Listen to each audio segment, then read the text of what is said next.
The Man Who Walked Away. How Gene Hackman mastered Hollywood, then left it behind. Introduction. The rarest kind of star. Hollywood has produced rebels, addicts, geniuses, perfectionists, and self-destructive icons, but it rarely produces men like Gene Hackman, actors who reach the absolute summit of their profession and then quietly step away without demanding ceremony or nostalgia.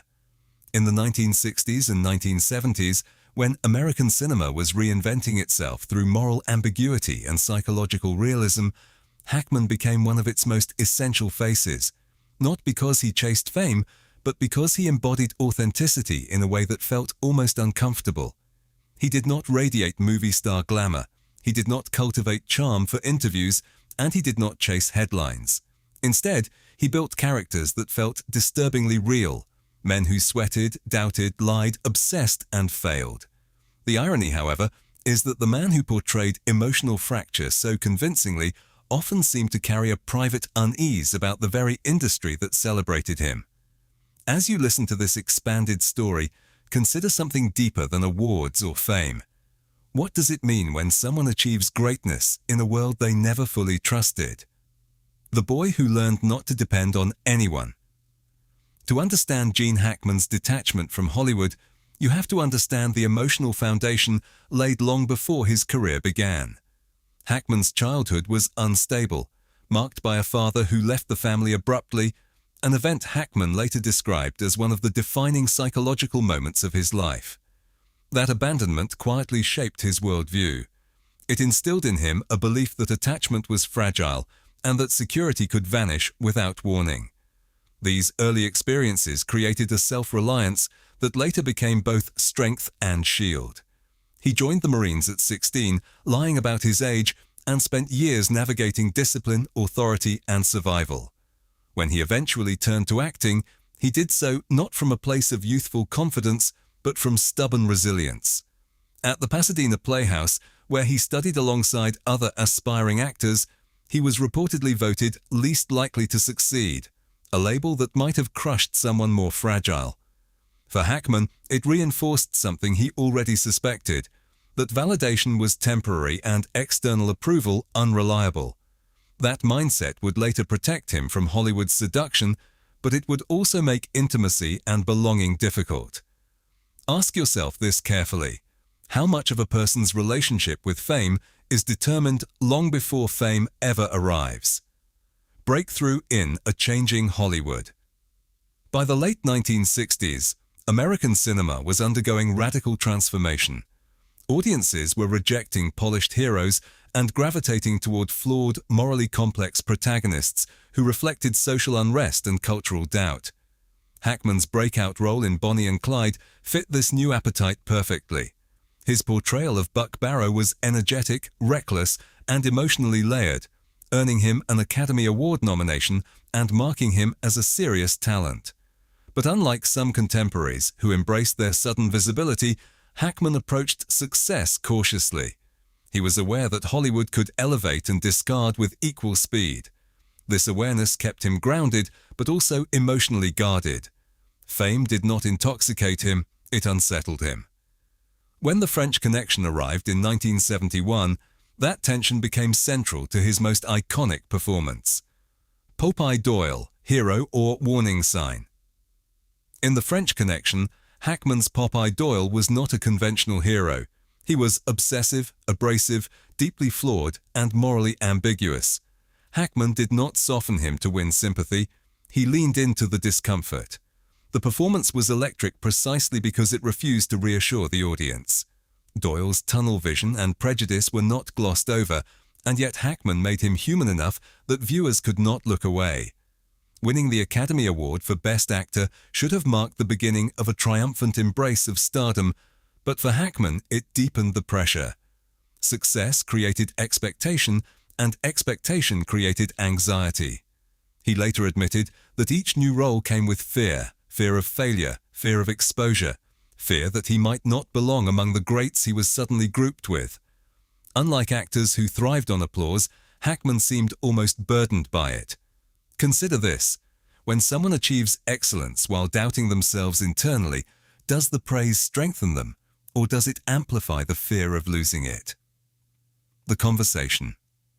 A man listening to his own silence. In The Conversation, Hackman delivered one of the most restrained and psychologically devastating performances of the decade. His character, Harry Call, is a surveillance expert consumed by paranoia and guilt, a man who records the lives of others while guarding his own privacy obsessively. Call's isolation is suffocating. He lives in a sparse apart, avoids emotional vulnerability, and ultimately unravels under the weight of his own mistrust.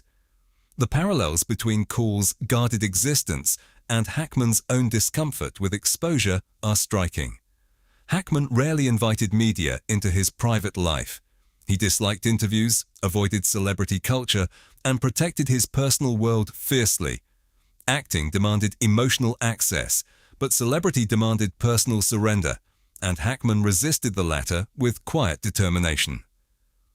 Ask yourself this: when someone spends a lifetime protecting their inner world, what toll does it take to repeatedly expose pieces of it for art?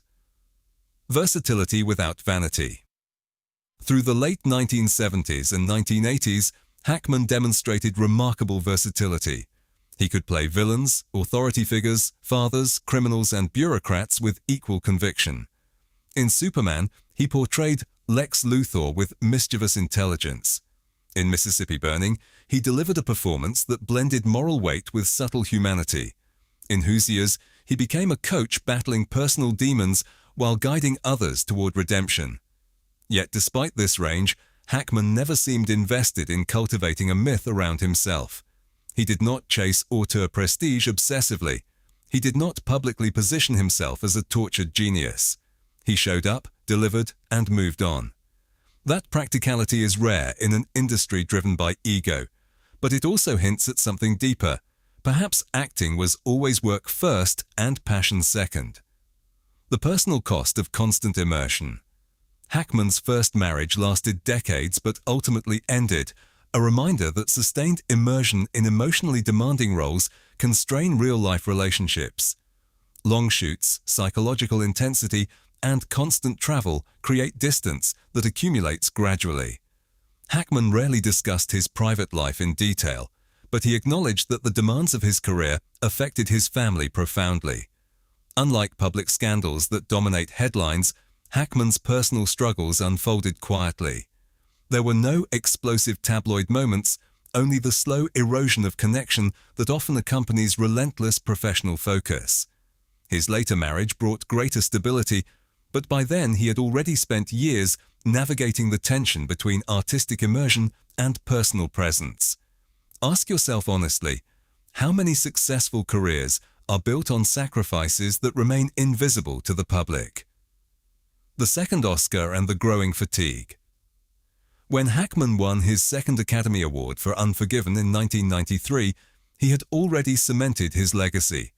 The role of Little Bill Daggett showcased his ability to blend charm with menace, authority with cruelty. It was a masterclass in controlled power. Yet even at this peak, there were signs of exhaustion. Hackman spoke increasingly about stress, about the physical and emotional toll of acting. He described the anxiety before shoots, the fear of underperforming, and the draining nature of constant performance. For someone who had never fully embraced celebrity, decades of sustained visibility felt less like triumph and more like endurance. The decision to leave, without drama. In the early 2000s, Hackman retired from acting. There was no scandal forcing him out, no dramatic decline in offers, no public unraveling. He simply stopped. He turned to writing novels, embraced quieter routines, and withdrew from the spotlight. In a culture obsessed with comeback narratives and prolonged relevance, this decision was radical. Walking away requires clarity. It requires an understanding that success does not have to be endless to be meaningful. Hackman chose peace over applause, anonymity over adoration. That choice stands in stark contrast to many of his peers who struggled to relinquish the stage. Ask yourself this: how powerful is the ability to say enough in a world that constantly demands more? Legacy: mastering the machine without becoming it. Gene Hackman's career is filled with unforgettable characters, but perhaps his greatest achievement was maintaining separation between his identity and his profession. He mastered Hollywood without becoming dependent on it. He accepted awards without allowing them to define him. He delivered iconic performances without turning his personal life into spectacle. There is something quietly profound about that restraint. In an era that consumed many of its brightest stars, Hackman endured. Not through chaos, not through rebellion, but through discipline and detachment. His story is not dramatic in the conventional sense, yet it carries a lesson that feels increasingly rare. Success does not require surrender. Final reflection: the courage to disappear. When we think about Hollywood legends of the 60s and 70s, we often focus on the spectacular downfalls, the excess, the implosions. Gene Hackman offers a different narrative, one built on control, self-awareness, and eventual withdrawal. He did not crash, he stepped aside.